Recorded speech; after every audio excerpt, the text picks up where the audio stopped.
Tonight I want to take you to a place where sunlight struggles to pierce through the dense canopy of ancient trees, where isolation isn't just a physical state, but a generational inheritance.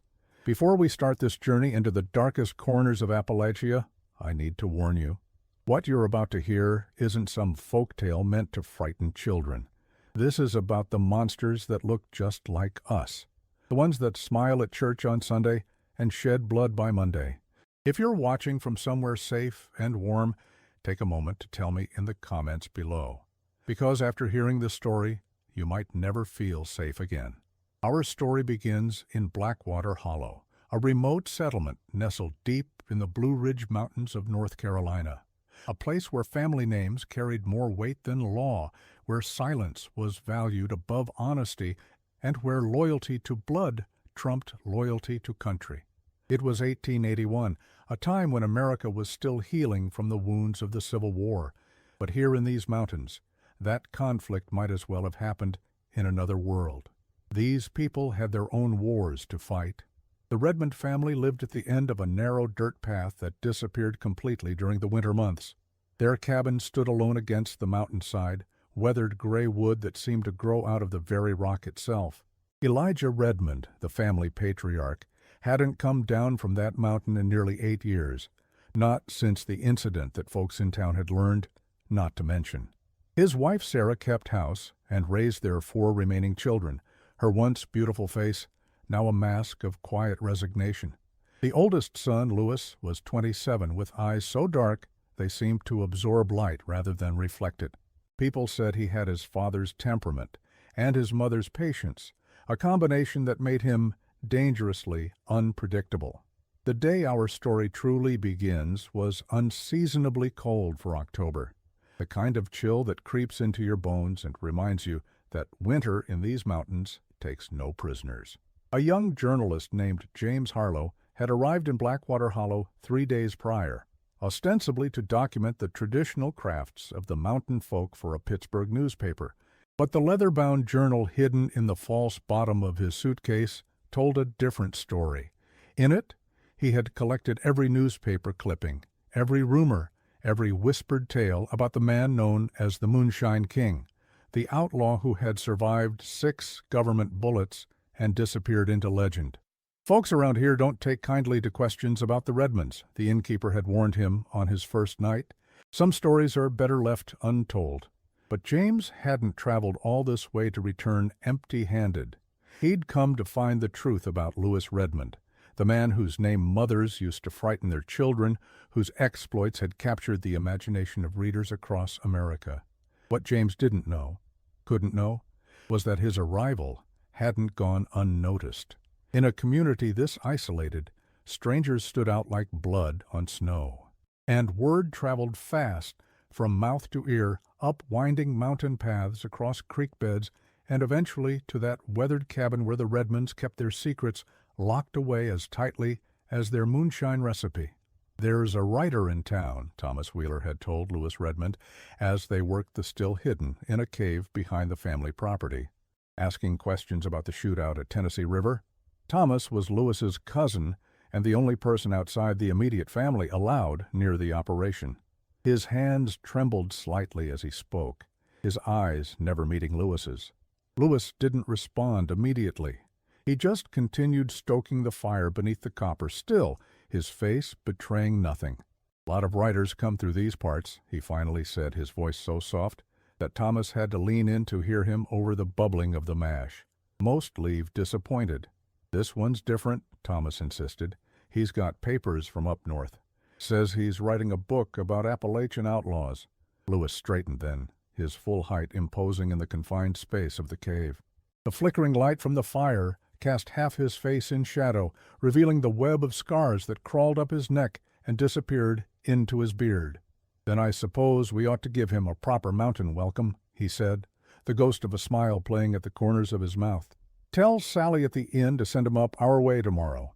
Say we're willing to talk about traditional crafts." Thomas's eyes widened.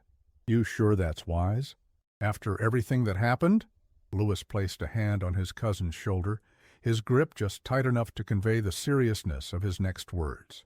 Some stories need to be controlled, Thomas. Better he hears our version than goes digging where he shouldn't. That night, as James Harlow sat in his room at the inn, carefully transcribing the day's observations into his journal, he couldn't shake the feeling that he was being watched. The window to his room faced the street, and more than once he thought he saw a shadow move against the deeper darkness outside.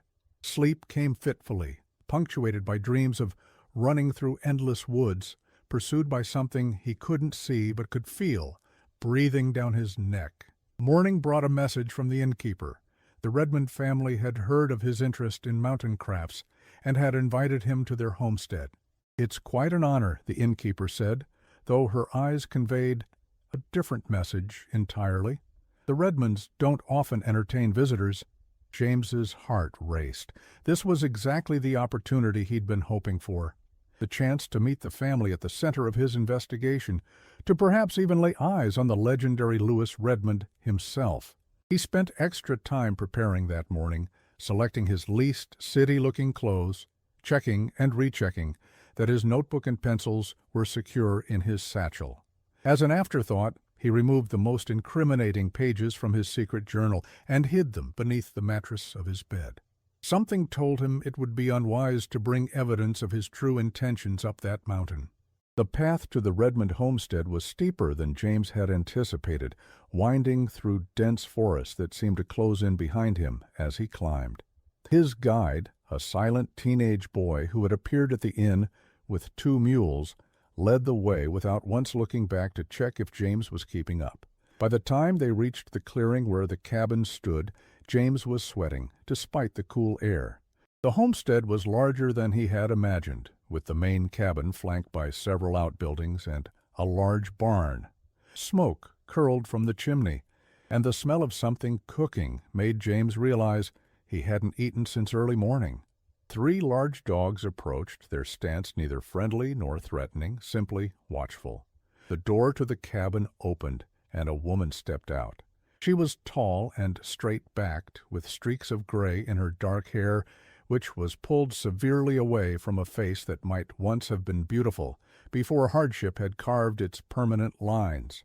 "Mr. Harlow," she called, her voice carrying easily across the yard. "Welcome to our home. I'm Sarah Redmond." As James approached, he noticed a figure standing just inside the doorway, partially obscured by shadow. The man stepped forward, and James felt a chill that had nothing to do with the mountain air. He knew immediately that he was looking at Lewis Redmond. The newspaper illustrations hadn't captured the intensity of the man's gaze, the way he seemed to occupy more space than his physical form should allow. "My son Lewis," Sarah introduced simply. "He'll be showing you our family's craft."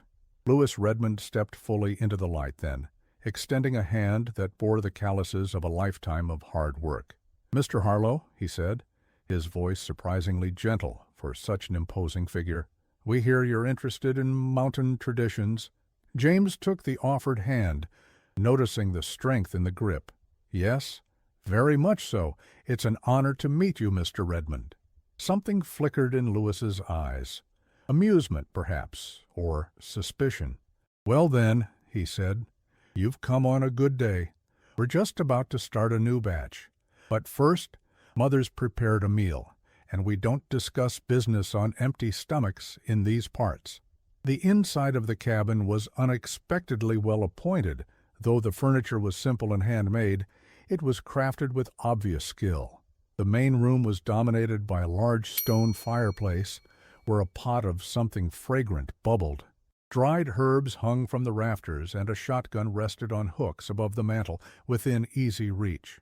James noted that despite the rustic setting, there were several books on a small shelf, unexpected in a community known for its illiteracy.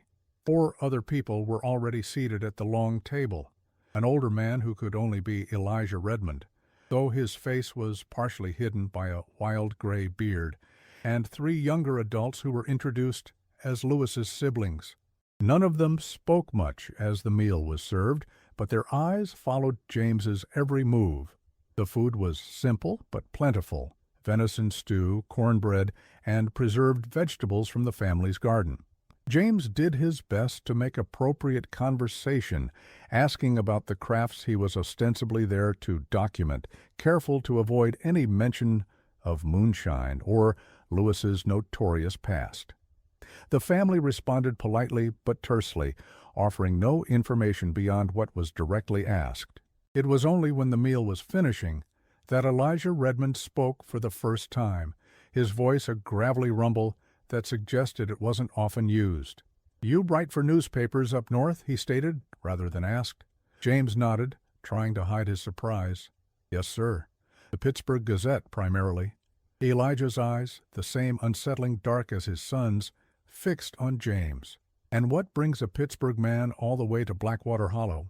Surely not just to write about how mountain folk make chairs and quilts." The temperature in the room seemed to drop. James felt the weight of 5 pairs of Redmond eyes on him, waiting for his answer. This was the moment. He could continue the pretense or take a risk. In the split second of decision, he noticed a framed tintype photograph on the wall behind Elijah. It showed a younger Lewis in what appeared to be a Confederate uniform, but there was something odd about the image that James couldn't quite place. "To be honest, Mr. Redmond," James began, choosing his words carefully, "I'm interested in the history of this region during and after the war. How isolated communities like Blackwater Hollow navigated the changes in law and governance. Particularly regarding taxation," Lewis finished for him, a cold smile playing at his lips. "You can say it plain, Mr. Harlow. You're here about Moonshine." The silence that followed was deafening. Even the crackling of the fire seemed to pause in anticipation. "Yes," James admitted finally, "among other aspects of mountain autonomy." Elijah and Lewis exchanged a look that contained volumes of unspoken communication. Then, to James's surprise, Elijah laughed, a harsh, barking sound that held little humor. "Well, at least you've got the courage to admit it," the older man said. "Most journalists who come sneaking up here try to maintain their lies right up until we send them packing." He nodded to Lewis. "Show him the operation. Let him see what government persecution looks like up close." Lewis stood, gesturing for James to follow. "Come along, Mr. Harlow. You wanted a story about mountain crafts. I'm about to show you the oldest one we have." As they left the cabin, James caught Sarah Redmond watching him with an expression that looked almost like pity.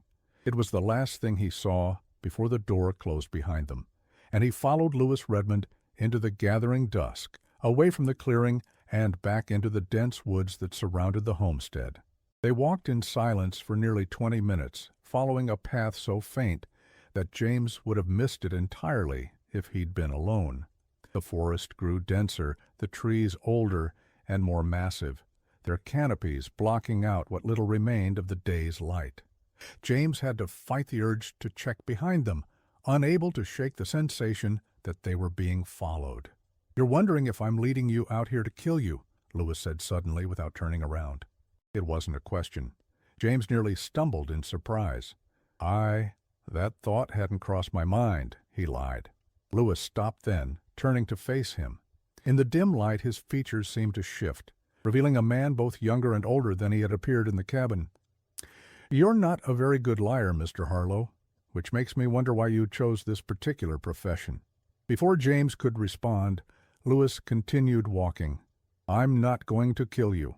Not unless you give me reason to, and writing about Moonshine isn't reason enough, not when half the country already knows what goes on in these mountains." They emerged into a small clearing where a stream tumbled over mossy rocks. Lewis led him to what appeared to be a solid rock face covered in vines, but when he pushed the foliage aside, a narrow entrance was revealed. "Watch your head," he advised, ducking to enter. James hesitated only briefly before following. The cave opened into a surprisingly large chamber where the stream continued its journey underground. The air was thick with the sweet, yeasty smell of fermenting mash. 2 copper stills gleamed in the light of several lanterns, and wooden barrels were stacked against one wall. "Welcome to the family business, Mr. Harlow," Lewis said, his voice echoing slightly in the cave. 3 generations of Redmonds have worked this still. My grandfather taught my father, who taught me." James took out his notebook, suddenly eager to document what few outsiders had ever seen. "May I?" he asked, holding up his pencil. Lewis nodded. "That's why you're here. But understand, there are details you won't be including in your article. The location, for one. The particulars of our recipe, for another." He moved to one of the stills, checking the fire beneath it with practiced efficiency. "You can ask your questions now. I'll answer what I can." For the next hour, James scribbled furiously as Lewis explained the process of making moonshine, from the selection of corn and barley to the fermentation, distillation, and aging.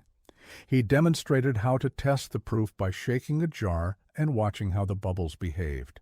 Throughout it all, Lewis was articulate and knowledgeable, belying the stereotype of the uneducated mountaineer.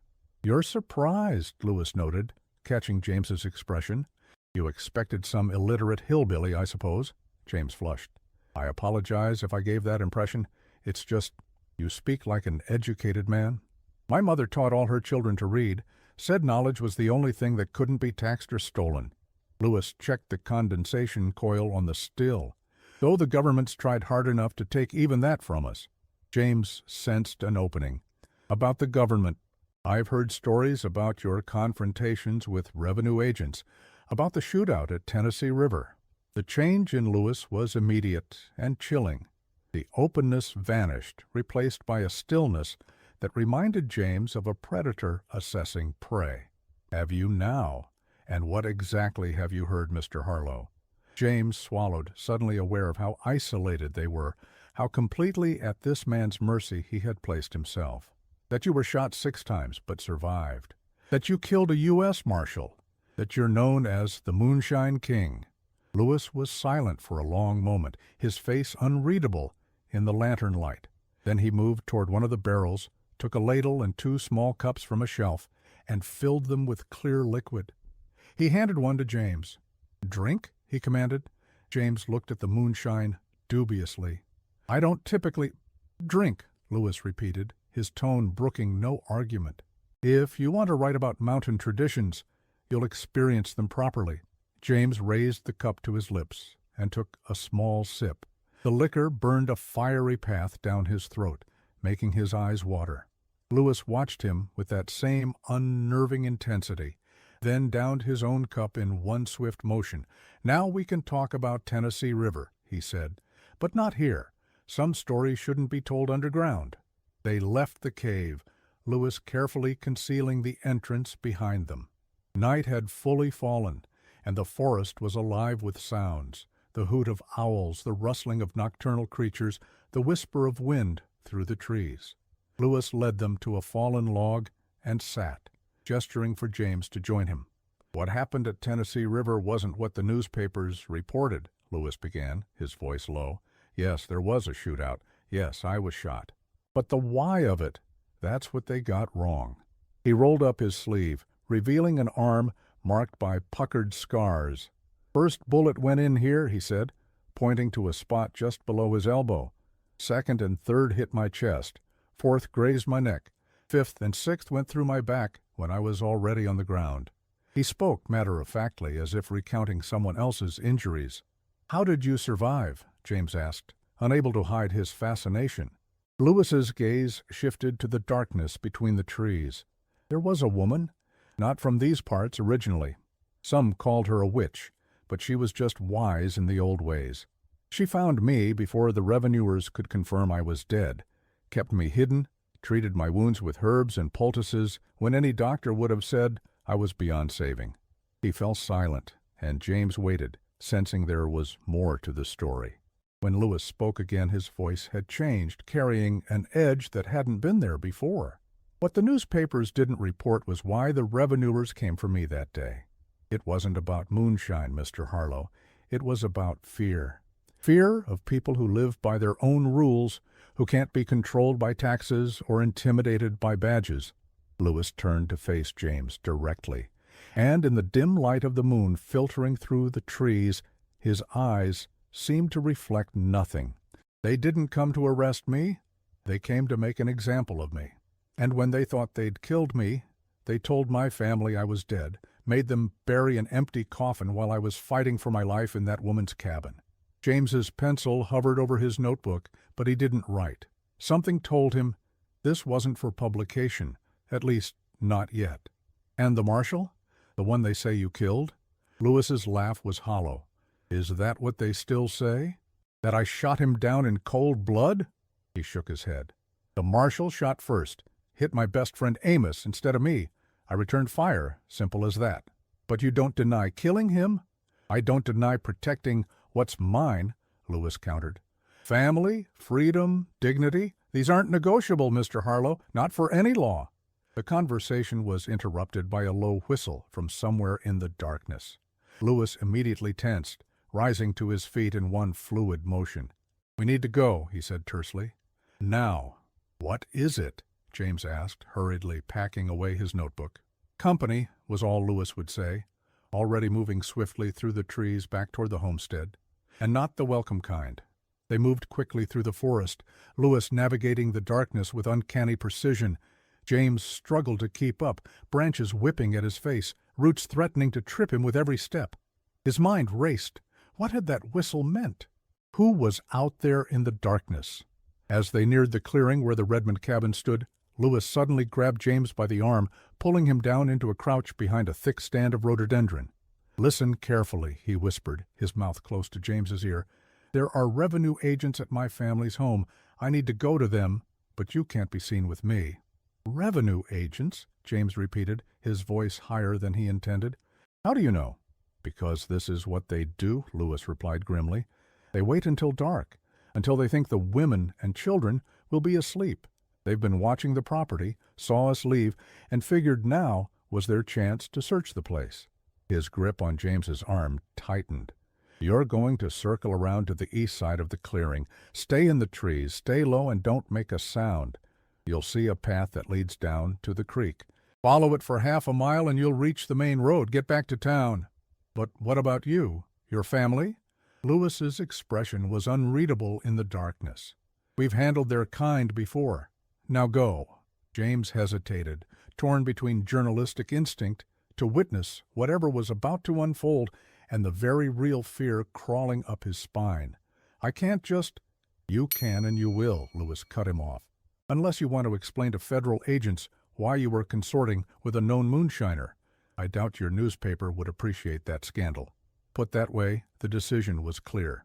James nodded and began to move as instructed, keeping low and heading east around the perimeter of the clearing.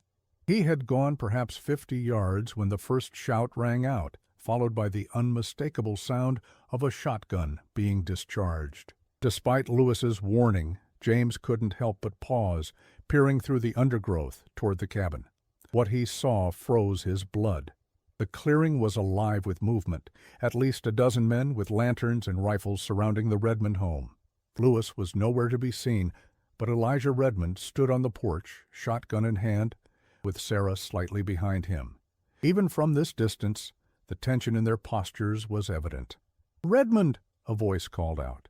"We know your son is back. We saw him return. Surrender him now, or we'll burn this place to the ground." Elijah's response was another blast from his shotgun, this one aimed into the air above the agents' heads. "My son isn't here," he shouted back, "and even if he was, you've got no right to come onto my property without a warrant." "We don't need a warrant for an outlaw," the same voice replied. Lewis Redmond is wanted for murder and tax evasion in 3 states. James watched in horror as 3 of the agents began to approach the cabin, rifles raised. This was about to become a bloodbath. He should run, he knew he should, but his feet seemed rooted to the spot, his journalist's instinct overwhelming his sense of self-preservation. Then, from somewhere to his right, came the crack of a rifle, different from the shotgun's report. One of the approaching agents crumpled to the ground, clutching his leg. Immediately, the clearing erupted in chaos, the remaining agents diving for cover and firing wildly into the surrounding forest. "It's an ambush!" someone yelled. "There's more of them in the trees." More shots rang out, coming from different directions. James realized with a start that this had been planned. Lewis had allies positioned in the woods, waiting for just such a raid. The revenue agents, caught in the open and surrounded, were at a devastating disadvantage. Another shot, Another agent down, then another. The Federal men began to retreat, dragging their wounded comrades with them. One of them threw something toward the cabin, a bottle that shattered against the porch railing, immediately bursting into flames. A Molotov cocktail. Elijah and Sarah disappeared inside the cabin as the fire began to spread along the porch. James watched in horror, unsure what to do. Should he run for help? Try to assist the family?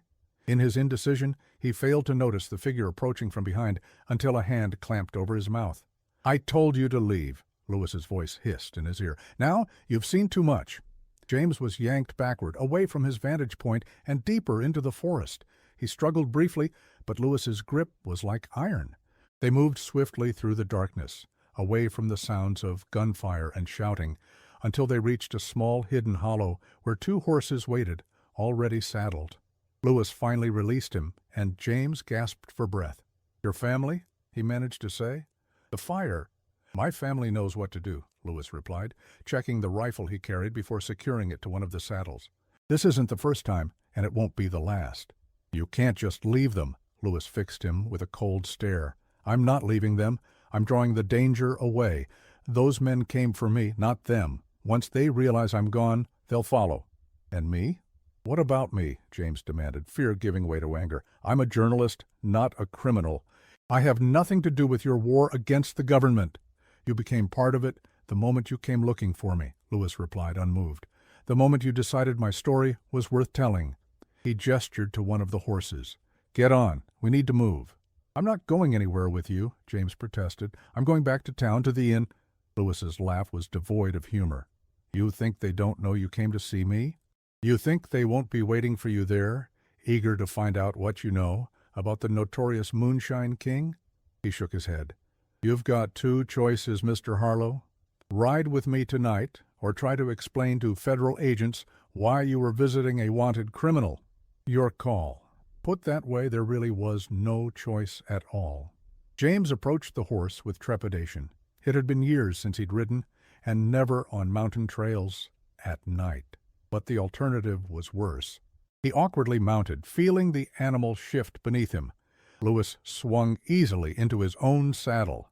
"Stay close, follow my lead, and for God's sake, keep quiet," he instructed, turning his horse toward a barely visible trail leading deeper into the mountains. As they rode away from the Redmond homestead, James glanced back one last time. The glow of the fire was visible through the trees, a malevolent orange stain against the night sky. He thought of Sarah Redmond's eyes as she watched him leave the cabin, that look of something like pity. Had she known then what would unfold? Had this entire day been orchestrated from the moment he set foot in Blackwater Hollow? The forest closed around them, swallowing the two riders into its shadowed depths. James Harlow, who had come seeking a story, now found himself an unwilling character in it, riding beside the Moonshine King into a darkness more complete than any he had known before. They rode through the night, following trails so faint that James could scarcely believe they were trails at all. Lewis led the way with unerring confidence, as if he could see in the dark, or had memorized every root and stone of these mountains. They crossed rushing streams, skirted sheer drops, and wound through passages so narrow that branches scraped against their shoulders on both sides. The deeper they ventured into the wilderness, the more James felt they were traveling back in time to a place untouched by the Industrial Revolution that was transforming cities like Pittsburgh. The air here tasted different, crisp and pure, but also somehow heavier, weighted with secrets as old as the mountains themselves. An owl called from somewhere nearby, its mournful cry echoing through the trees. James startled at the sound, earning a glance from Lewis. "Barn owl," Lewis said quietly. "They hunt at night, follow the small creatures." "Like us," James muttered before he could stop himself. Lewis's soft chuckle held no humor. "Yes, Mr. Harlow, like us." He pointed to a gap between two towering pines. "There, see how the branches are broken on the lower right. Revenue men came through here 2 months ago, 6 of them, only 4 went back." James swallowed hard, trying not to imagine what had happened to the other 2. "How can you tell? It's pitch black."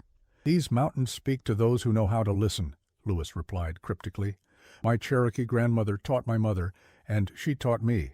Every broken twig, every disturbed stone tells a story, if you have the patience to hear it." The trail narrowed further, forcing them to ride single file along a ridge where the ground fell away sharply on one side. James could hear water rushing somewhere far below, invisible in the darkness.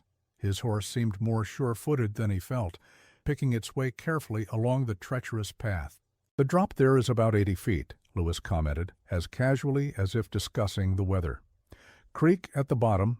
In spring, when the snows melt, it becomes a river. Carried away 3 revenue men in '76. They were chasing my cousin Daniel. Didn't know the crossing points." James found himself wondering if Lewis was deliberately trying to unnerve him with these casual mentions of dead lawmen. If so, it was working. He was acutely aware of how completely at this man's mercy he was, a man who, by his own tacit admission, had killed multiple government agents and considered it justified. "There's a place up ahead," Lewis continued after a long silence. "Old hunting cabin belonging to my mother's people.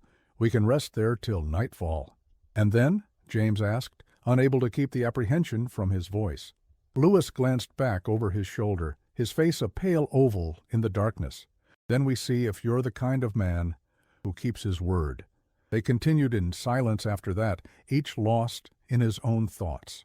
James lost all sense of direction, knowing only that they were climbing higher into the mountains, away from Blackwater Hollow and civilization.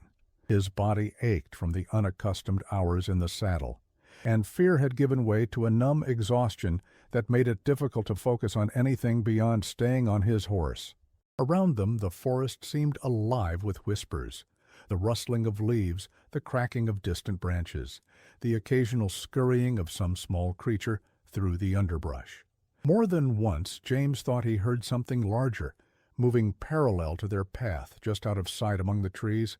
Each time, Lewis would pause, head tilted slightly as if listening, then continue without comment. "Is someone following us?" James finally asked after the third such pause. Lewis didn't turn around. "These woods are never empty, Mr. Harlow." "That's not an answer." "It's the only one you're getting." Lewis urged his horse forward, ending the conversation.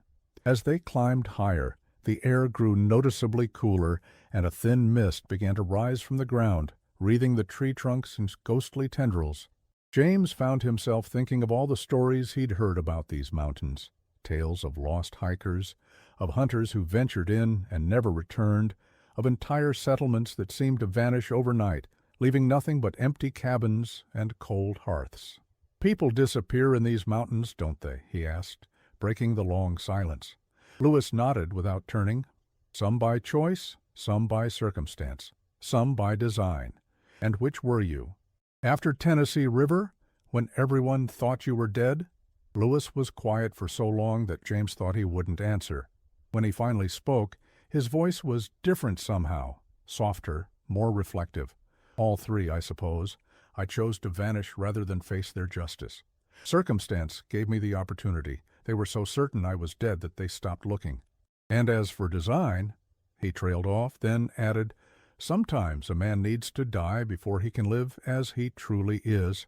Before James could ask what he meant by that, Lewis raised a hand, signaling a halt. "We're here," he said simply. Just as the first gray light of dawn began to filter through the trees, they emerged onto a small plateau. A crude cabin stood at its edge, little more than a shack really, with a stone chimney and a single window covered by a wooden shutter. Behind it, the mountain fell away dramatically, offering a view that, in daylight, would have been breathtaking, the vast wilderness of the Blue Ridge stretching to the horizon. "We'll rest here," Lewis said, dismounting in a fluid motion. He led his horse to a lean-to at the side of the cabin and gestured for James to do the same.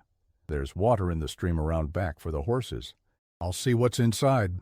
James dismounted awkwardly, his legs nearly buckling as they touched the ground. He led his horse as directed, finding the small stream exactly where Lewis had indicated. As the animal drank, James splashed cold water on his face, trying to clear his mind and assess his situation. He was miles from anywhere. with a notorious outlaw in a place no one knew about. His absence from the inn would surely be noted by now. Would anyone connect it to his visit to the Redmonds? Would they assume he had been caught in the raid, perhaps killed in the crossfire? The thought sent a chill through him that had nothing to do with the mountain air. When he returned to the cabin, he found Lewis had already started a small fire in the hearth. The interior was sparse but serviceable. A rough wooden table with 2 chairs, a narrow bed pushed against one wall, some shelves holding canned goods and basic supplies. "Sit," Lewis instructed, gesturing to one of the chairs. He rummaged through a cupboard and produced a dented tin pot and 2 mugs. "Coffee's not fresh, but it'll warm you up." James sat, watching as Lewis prepared the coffee with practiced movements. In the growing light he could see the man more clearly than he had in the cave or forest. Despite his fearsome reputation, Lewis Redmond looked surprisingly ordinary in that moment. A mountain man in his 30s, weathered by life, but not broken by it. The only unusual features were the scars visible at his neck and the watchful intensity in his dark eyes. "Why did you bring me here?" James finally asked as Lewis placed a steaming mug before him. Lewis took the other chair, regarding James over the rim of his own mug. "You wanted my story," he replied simply. "Now you're living it." "I wanted to write about it, not become part of it," James countered, wrapping his cold hands around the mug. "Those men back there, they could have killed your family." Something flickered in Lewis's expression. "My family knows how to take care of themselves. We've been doing it for generations." He took a sip of his coffee. "Besides, by now they'll have scattered to safe houses throughout the mountains. It's what we always do." "Always. How often does this happen?" "Often enough," Lewis replied. "The government sends men every few months. Sometimes they're after the stills, sometimes they're after me specifically. Results always the same." "And what's that?" Lewis's smile was cold. "They leave with fewer men than they came with." The implication hung in the air between them. James had suspected, of course. The newspaper accounts of Lewis Redmond included multiple references to revenue agents who had disappeared in these mountains, never to return. But hearing it stated so baldly made his blood run cold. "You've killed them," he said, not a question but a statement. Lewis regarded him steadily. "I've defended what's mine," he corrected. "There's a difference. I've never gone looking for trouble, Mr. Harlow. But when trouble comes to my door, I don't turn the other cheek." "And the Marshal? The one that made you famous?" Something darkened in Lewis's expression. "That was different," he said after a moment. "He shot my friend Amos. Would have shot me too if I hadn't been faster." "The newspapers said you ambushed him." "Newspapers say a lot of things," Lewis replied dismissively. "Makes for better reading than the truth." "And what is the truth?" James pressed, professional instinct momentarily overcoming his fear. Lewis was silent for a long moment, staring into his coffee as if reading something in its depths. When he finally spoke, his voice had changed, become somehow both harder and more vulnerable. "The truth is that I was 21 years old, trying to support my sisters after our parents died. Making shine was the only way to survive in these mountains. The Marshal didn't come with a warrant or a badge. He came in the night, kicked down our door, and started shooting." His knuckles whitened around the mug. "Amos took a bullet meant for me. I returned fire. The Marshal died, and the government decided to make an example of me." The raw emotion in Lewis's voice was at odds with the cold-blooded killer of the newspaper accounts. James found himself reassessing everything he thought he knew about the man sitting across from him. "Why are you telling me this?" he asked quietly. "Why bring me here, share your secrets?" Lewis's dark eyes met his directly. "Because someone needs to tell the true story. Not the government's version, not the newspaper's version. The truth." He set down his mug with deliberate care. "I'm dying, Mr. Harlow." The statement, delivered so matter-of-factly, caught James completely off guard. "What?" "Those 6 bullets at Tennessee River. The woman saved my life, but she couldn't get all the fragments out. There's lead working its way to my heart, a little closer every day." Lewis touched his chest absently. "I can feel it moving sometimes, like a living thing burrowing inside me." James stared at him, speechless. The Moonshine King, the outlaw who had defied death and government alike, brought low not by the law, but by the slow poison of his wounds. "How long?" he finally managed to ask. Lewis shrugged. "A month, maybe 2. Not long enough to see winter." "I'm sorry," James said, and was surprised to realize he meant it. "Don't be. I've lived more in my years than most men do in twice as many." Lewis leaned forward, his gaze intense. "But I won't let them write my epitaph. I won't let them turn me into nothing but a cautionary tale, a monster to frighten children with. So, you want me to write your version? I want you to write the truth, all of it, the good and the bad." Lewis stood, moving to a loose floorboard near the bed. He pried it up, revealing a small space beneath. From it he withdrew a leather-bound journal, much like James's own, but older, the leather cracked and stained. "Everything's in here. My story, in my own words. I've been working on it for years." He returned to the table, placing the journal between them. "Take it. Read it. Write what you will. But know this. If you twist my words, if you make me into something I'm not, I'll find a way to haunt you from beyond the grave." The threat might have seemed absurd coming from anyone else, but from Lewis Redmond, even with the knowledge of his impending death, it carried weight. James found himself nodding. "I'll do my best to tell the truth," he promised. Lewis seemed satisfied with this.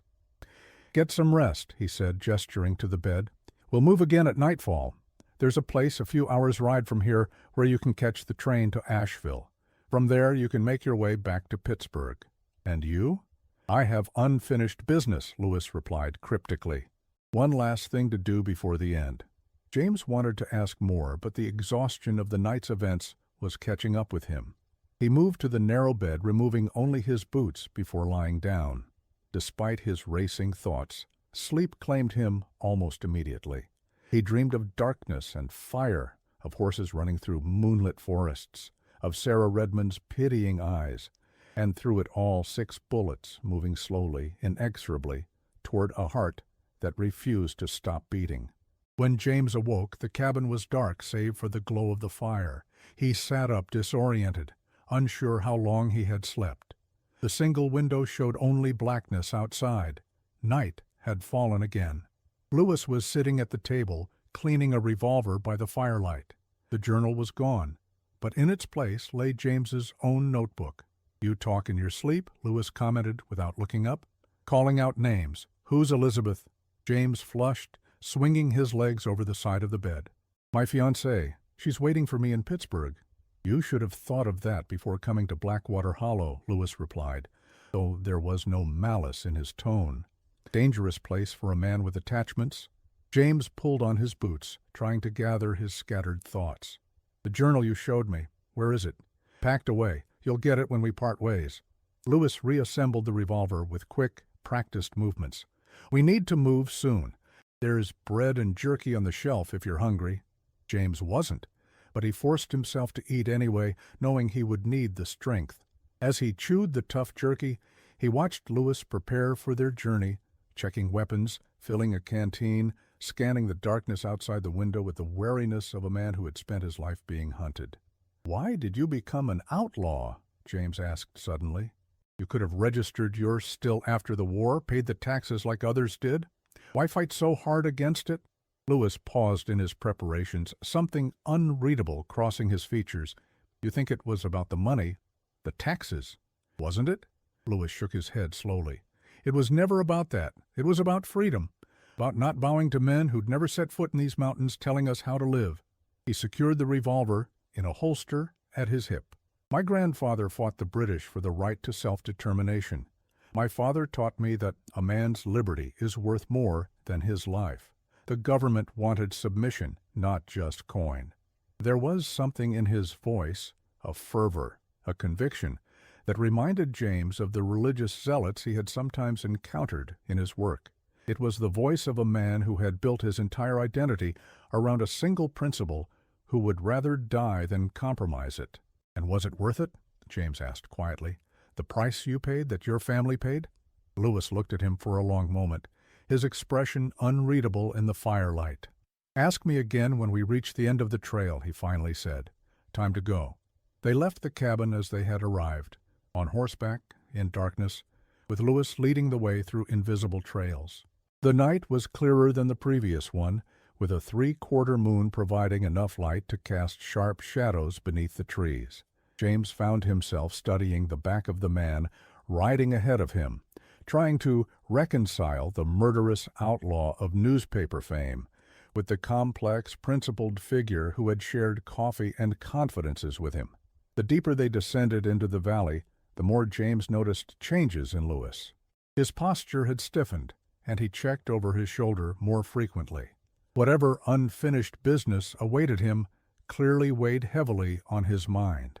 "You never spoke of your mother," James said, breaking the silence that had stretched between them for over an hour. "In the journal, you mentioned she was part Cherokee."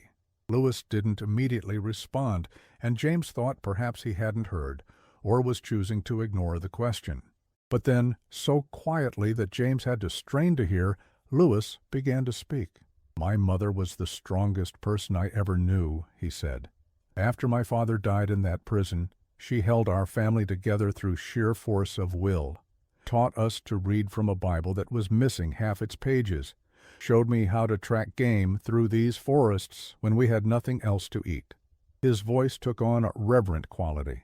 "She knew every plant that could heal and every one that could kill. The Cherokee call it the old knowledge, wisdom passed down through generations of women." "Is that how you survived the 6 bullets?" James asked. "The old knowledge?" Lewis nodded slowly. "The woman who saved me, Hannah Walking Stick, was my mother's cousin. When the revenue men left me for dead, bleeding out in the dirt, it was Hannah who found me. Used poultices of yarrow and comfrey to stop the bleeding, black cohosh for the pain." His hand moved unconsciously to his chest. "She couldn't get all the fragments out, though. Said some were too close to my heart." "What happened to your mother?" James pressed gently, sensing that this was a story Lewis rarely shared. Lewis was silent for several moments, the only sound the steady rhythm of the horse's hooves on the soft forest floor. When he spoke again, his voice had hardened. "Winter of '73 was brutal, worst anyone could remember. We were running low on food, and I'd gone to Asheville to trade some shine for supplies. While I was gone, revenue men raided our homestead." His knuckles whitened on the reins. "My mother refused to tell them where I was, where the still was hidden. He faltered, then continued with forced control. "They made an example of her, left her tied to a tree in the snow. By the time my sisters found her, the frostbite was too severe. She lingered for 3 weeks before the gangrene took her." The raw pain in Lewis's voice made James look away, suddenly ashamed of his profession, of the way newspapers had portrayed this man as nothing more than a violent criminal. "I'm sorry," he said inadequately. "Don't be sorry, Mr. Harlow. Be honest." Lewis twisted in his saddle to face him fully. "That's what I'm asking of you. Not sympathy, not absolution, just truth." Before James could respond, Lewis suddenly reined in his horse, head cocked as if listening. James pulled up beside him, about to ask what was wrong, when Lewis pressed a finger to his lips in the universal signal for silence. For several tense seconds, they sat motionless, the only sound the soft breathing of their horses and the distant hooting of an owl. Then James heard it too, the unmistakable crack of a branch breaking under weight, somewhere in the forest to their right. Lewis slowly, deliberately, drew the revolver from his hip. "When I say run," he whispered, leaning close to James's ear, "you ride straight down this trail as fast as your horse can carry you. Don't stop, don't look back." "But—" "No arguments," Lewis cut him off. "The journal matters more than either of us now." Before James could protest further, 3 men emerged from the trees ahead, blocking the trail. Even in the moonlight, the badges on their coats were unmistakable. Revenue agents. One of them stepped forward, a rifle cradled in his arms. "Lewis Redmond," he called, his voice echoing in the still night air. "Fancy meeting you here." Lewis's posture changed subtly, shoulders loosening, hand hanging relaxed near his weapon, the very picture of a man at ease. But James, sitting close enough to feel the tension radiating from him, knew it was all for show. "Agent Hollister," Lewis replied, his voice carrying just the right note of casual surprise. "You're a long way from your usual hunting grounds." The agent, Hollister, smiled thinly. "We go where the game leads us. And you've led us on quite a chase these past years." "Chase implies I was running," Lewis countered. "I was just living my life, minding my own business." Hollister's laugh was cold. "Your business has cost the government thousands in lost revenue and the lives of 7 good men." "7?" Lewis raised an eyebrow. "Your count's off." "Last I heard, it was 6. That was before Jenkins bled out from the wound he took at your family's homestead 2 nights ago." Hollister's gaze shifted to James. "And who's your friend? Another mountain rat?" James felt his mouth go dry, but before he could speak, Lewis answered for him. "This here's my cousin from Tennessee, just paying a family visit." Hollister clearly didn't believe him, but his attention was focused on Lewis. "We can do this 2 ways, Redmond. You come with us quietly, face trial for your crimes, or—" he patted the rifle meaningfully. "Or I add to your count," Lewis finished for him, his voice hardening. "Tell me, Hollister, is the Marshal's boy with you? Or did he send you to do his dirty work?" Something flickered across Hollister's face. Surprise, perhaps, or uncertainty. "How did you—" "Run!" Lewis suddenly shouted, firing his revolver in one fluid motion. The shot went wild, deliberately so, but it created the distraction he needed. As the revenue agents dove for cover, Lewis wheeled his horse and shouted again to James, "Run!" This time James obeyed, spurring his horse down the trail as gunfire erupted behind him. He heard Lewis's horse thundering in the opposite direction, drawing the agents away from him. The sound of pursuit followed Lewis, exactly as he had planned. James rode as if the devil himself were at his heels, bent low over his horse's neck, the precious journal bouncing in his satchel against his hip. Behind him, the gunfire grew more distant, then stopped altogether. He rode on through the night, not daring to slow, not daring to think about what might be happening to Lewis Redmond. They rode for perhaps 2 hours, gradually descending from the high plateau. The forest began to thin, and eventually they emerged onto a ridge overlooking a narrow valley. Below, a silver ribbon of railroad tracks cut through the darkness, following the course of a river that gleamed in the moonlight. Lewis halted, surveying the scene below. "Junction's about a mile downriver," he said, pointing to where a few lights could be seen in the distance. "Train comes through at midnight, stops for water. You can board there, be in Asheville by morning." James checked his pocket watch. It was just past 11. "We're early." "Better early than late," Lewis replied. He reached into his saddlebag and withdrew the leather journal he had shown James earlier, along with a folded piece of paper. "Take these. The journal tells my story. The paper is a letter to my sister Mary. See that she gets it, if you can." James accepted both, tucking them carefully into his own satchel. "I'll try," he promised. "What will you do now?" Lewis's gaze remained fixed on the valley below. "Told you, I have unfinished business." "With the revenue agents?" "Lewis, you said yourself you're dying. Is revenge really how you want to spend your last days?" A strange smile touched Lewis's lips. "Not revenge, Mr. Harlow. Redemption." He turned to face James fully. "There's something I didn't tell you. Something not in that journal." James waited, sensing that whatever Lewis was about to reveal was the true heart of his story, the piece that would make sense of the legend and the man. "The Marshal I killed," Lewis began slowly, "had a son. He was just a boy then, maybe 12 years old. Now he's a man, a revenue agent himself. He's been hunting me for years, following my trail across 3 states. His hand moved unconsciously to his chest, where the bullet fragments were working their way toward his heart. "He's the one who shot me at Tennessee River, and he won't stop until one of us is dead." "So you're going to kill him too?" James asked, unable to keep the dismay from his voice. Lewis shook his head. "No, I'm going to face him, man to man. Let him see who I really am before the end." "That's suicide." "Maybe. Or maybe it's the only way this story could ever end." Lewis extended his hand. "This is where we part ways, Mr. Harlow. Tell my story true, whatever happens." James took the offered hand, finding himself unexpectedly moved. "I will," he promised. "And, Lewis, thank you for trusting me with this." Lewis nodded once, then turned his horse back toward the forest. "Junction's that way," he said, pointing down a faint trail that led toward the valley. "Stick to the path. You'll be fine." James watched as Lewis Redmond, the Moonshine King, melted back into the shadows of the forest that had sheltered him for so long. It was the last time he would see the man alive. The train to Asheville was nearly empty at that late hour, just a few drowsy passengers who barely glanced up as James boarded.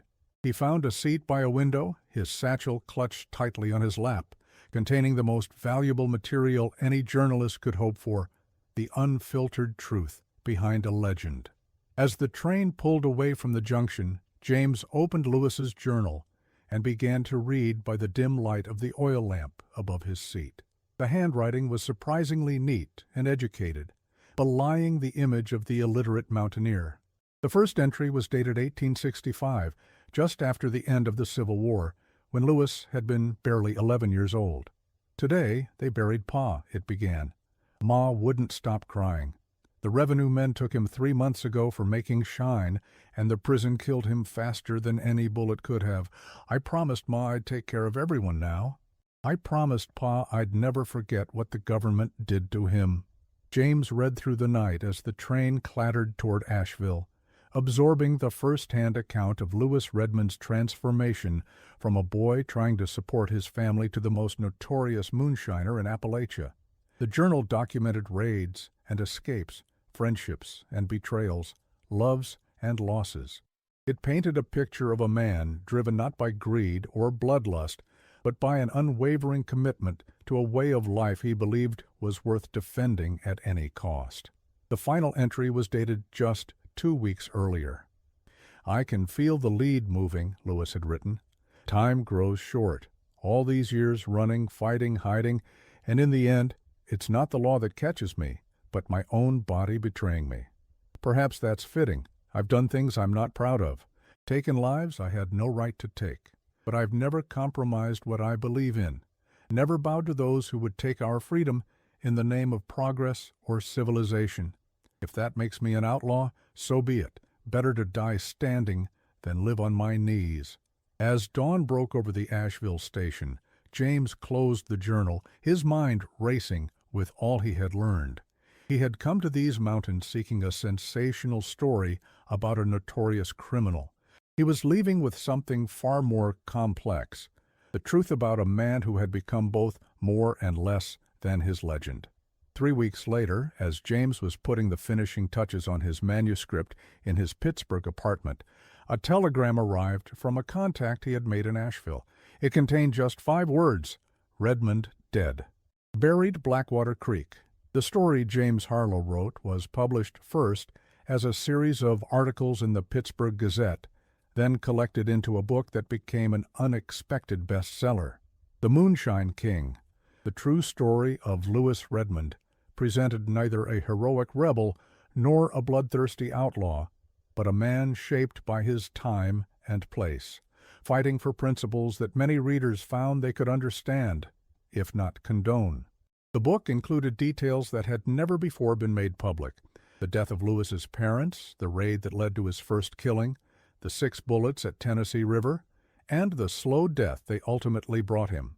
It painted a portrait of Appalachia that many found shocking. Not a lawless wilderness, but a community with its own codes and values, struggling to maintain its identity in a rapidly changing nation. What the book did not include, however, was any mention of Lewis's final, unfinished business. James had tried to discover what had happened in those last days, but the mountains kept their secrets well. All he knew for certain was that Lewis Redmond had died far from any hospital or doctor in the wilderness he had called home. In the months following the publication of his book, James found himself increasingly drawn back to the mystery of Lewis Redmond's final days. The journalist in him couldn't let the story rest incomplete. He began corresponding with contacts in North Carolina, seeking any information about the Moonshine King's end. Most of his letters went unanswered. Those that did receive replies offered nothing but vague rumors and second-hand accounts, each contradicting the other. Some claimed Lewis had died in a final shootout with revenue agents. Others insisted he had succumbed to his wounds in a hidden mountain cabin. One particularly fantastic tale suggested he had faked his death a second time and escaped to Mexico. The lack of concrete answers gnawed at James. He found himself dreaming of those dark Appalachian forests, of Lewis's voice saying, "Tell my story true, whatever happens." Had he fulfilled that promise, or had he left the most important chapter untold? 6 months after the book's publication, a knock came at James's door late one evening. When he opened it, he found a weather-beaten mountain man standing on his doorstep, hat in hand. "You the writer?" the man asked without preamble. "The one who wrote about Lewis Redmond?" James nodded, surprised. "I am, and you are?" "Name's Thomas Wheeler," the man replied. "I was Lewis's cousin." James immediately recognized the name from Lewis's journal, the cousin who had worked the still with him, who had first brought news of James's arrival in Blackwater Hollow.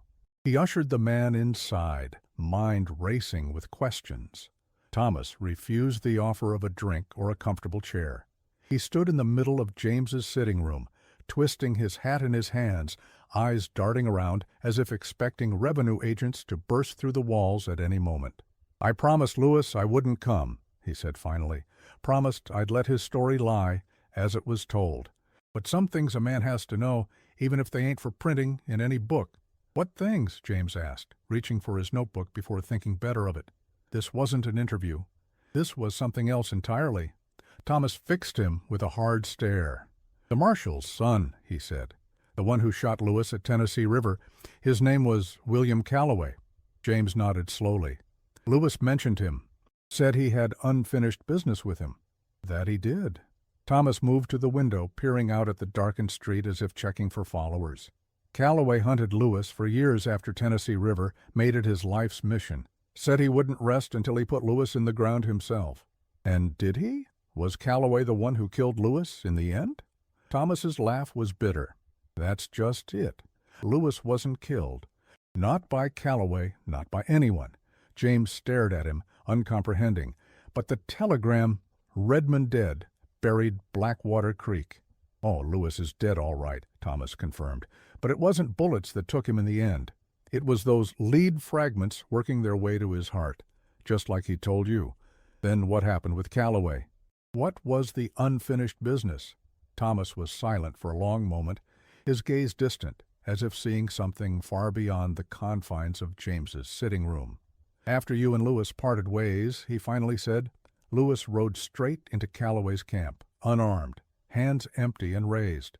The revenue men were so shocked they didn't even draw on him at first." "He surrendered?" James asked, incredulous. Thomas shook his head. "Not exactly. He asked to speak to Calloway alone. Said he had something that belonged to him." "And Calloway agreed, just like that?" "Not at first. But Lewis had something, a watch. Said it was Calloway's father's watch taken the day of the shooting. Said he'd only hand it over to Calloway himself." James tried to imagine the scene, Lewis Redmond, the most wanted man in Appalachia, walking unarmed into a camp of his enemies, demanding to speak to the son of the man he had killed.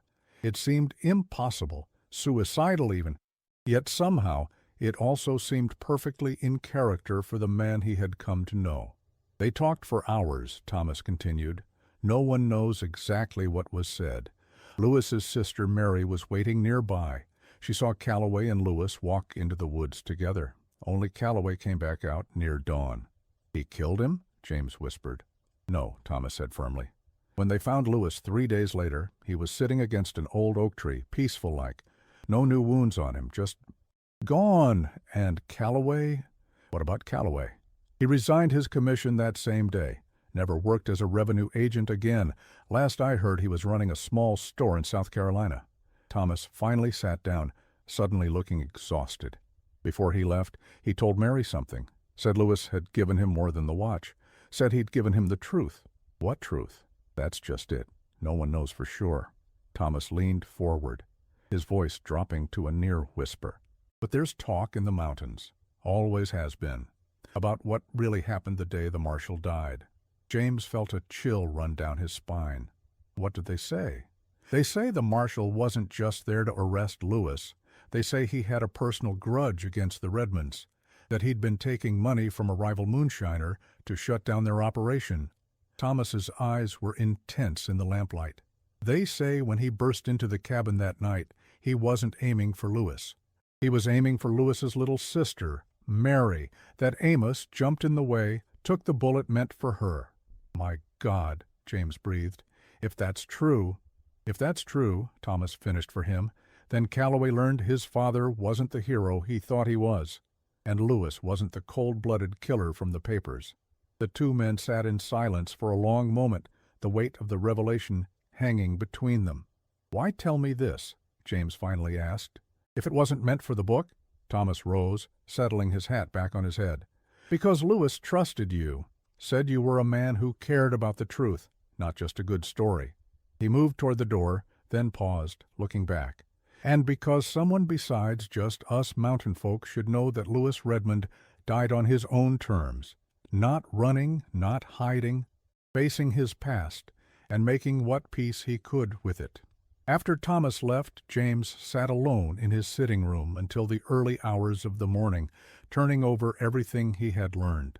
The story of Lewis Redmond was both simpler and more complex than he had imagined. Not just an outlaw's tale, but a human one, of justice and injustice, of vengeance, and ultimately, perhaps, redemption. 1 year after the book's publication, James received a letter with a North Carolina postmark. Inside was a faded photograph of a young Lewis Redmond in his Confederate uniform, and a brief note in a feminine hand. "Mr. Harlow," it read, "my brother wanted you to have this. He said you would understand the importance of keeping the true story alive. He faced his end with courage, as he faced everything in life. The Marshal's son was with him at the end. What passed between them, only they will ever know. But the hunting has stopped. Perhaps that is enough. Mary Redmond." James placed the photograph carefully in the leather journal, which he had kept all this time. The true story of the Moonshine King had been told, but some mysteries would remain forever hidden in the shadows of the Appalachian Mountains, like the man himself, too complex to be fully captured in the words on a page. And sometimes, on dark nights when the wind moaned through the streets of Pittsburgh like a lost spirit, James Harlow would find himself remembering those eyes, black as coal and just as capable of burning, and the voice that had said, "If you twist my words, if you make me into something I'm not, I'll find a way to haunt you from beyond the grave." He never did.